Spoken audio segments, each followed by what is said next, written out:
Hello everyone, this is Preeti Singh once again in front of you to explain class 12 geography, minerals and energy resource.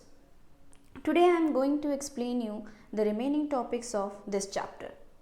Then let's start from energy resources. There are different kinds of energy resources which is present over the earth's surface. First of all, we are talking about coal. Coal, there are different types of coal which is present in India. They are anthracite, bituminous and lignite. Anthracite found in Himalayan region, bituminous found in Gondwana field, Jharia, Raniganj, etc. Lignite which is found in Tamil Nadu. But coal is the most important source of energy in India. Other sources of energy in India being scarce. Coal will continue to remain a major source of energy. It is also used as a raw material in a large number of industries. Second energy resource is petroleum. Petroleum, it is called as liquid gold. Petroleum has assumed great significance in the present day world. It is primarily used as a motive power.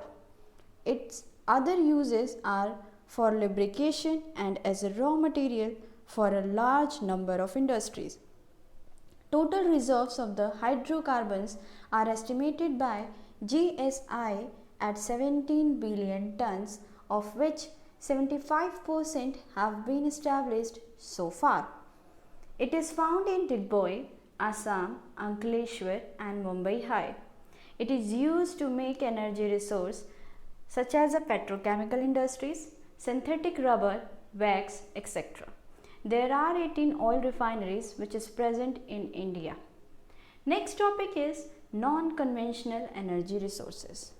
Non-conventional energy resources have a great significance. Energy based upon exhaustible sources such as a coal, mineral oil and nuclear minerals will be not last long. Therefore, efforts being made to obtain energy from inexhaustible sources.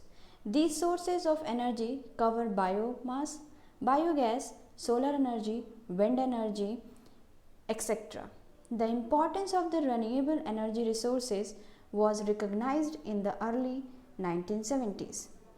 It is now accepted that renewable energy resources can provide the basis for sustainable energy development on accounts of their inexhaustible nature and environment friendly character.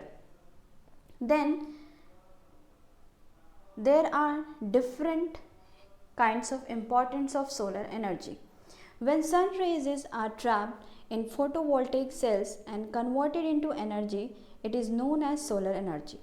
There are two processes which are very effective in tapping solar energy. These are photovoltaics and solar thermal energy. Solar thermal technology has its own advantages because it is cost competitive, environment friendly and easy to construct. Solar energy is 7% more effective than coal or oil based plants and 10% more effective than nuclear plants. Second is wind energy. Wind energy is harnessed with the help of windmill, which in turn drives a generator to convert kinetic energy into electrical energy. Wind energy is non-polluting and renewable source. Electricity can be produced by permanent wind system like trade winds, westerly, etc. India has 50,000 megawatts potential of wind generation.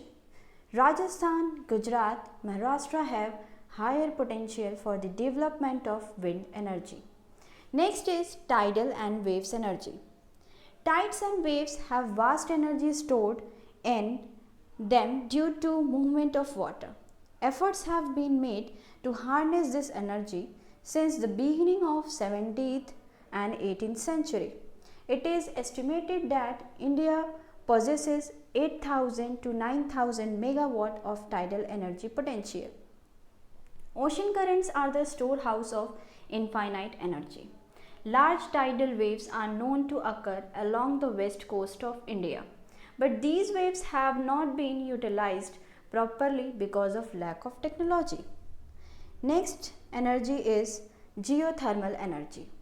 Geothermal is made up of two words, geo, which means earth, and thermal, which means heat. Thus, geothermal is obtained from the heat of the earth. Tremendous heat is released when the magma from the interior of the earth comes out on the surface. In addition to this, hot water that gushes out through geysers, wells, is also a great source of energy. This heat energy can be converted into electrical energy by trapping it. Geothermal energy is gaining importance and can be used as alternative to conventional energy source. In India, at Manikaran in Himachal Pradesh, a geothermal energy plant has been commissioned. Next is bioenergy. Bioenergy refers to the energy derived from biological products, which includes agricultural residues. Bioenergy is obtained from biological products such as agricultural residues, municipal waste, industrial waste, and other types of waste material. This energy can be converted into electrical energy, heat energy, or gas energy for cooking purpose. It will also solve the problem of waste management and reduce environmental pollution. A plant to convert municipal waste into energy has been set up at Okhla in Delhi. Next topic is conservation of mineral resources. Conservation of mineral and power resources has become very essential in view of their limited supply and ever increasing demand. Old and traditional methods of use results in lot of wastage and lead to environmental degradation. We have to conserve our resources for sustainable development so that our future generation are not be deprived of these assets. Use of conventional source of energy should be discouraged and that of non-conventional energy sources should be encouraged as far as possible.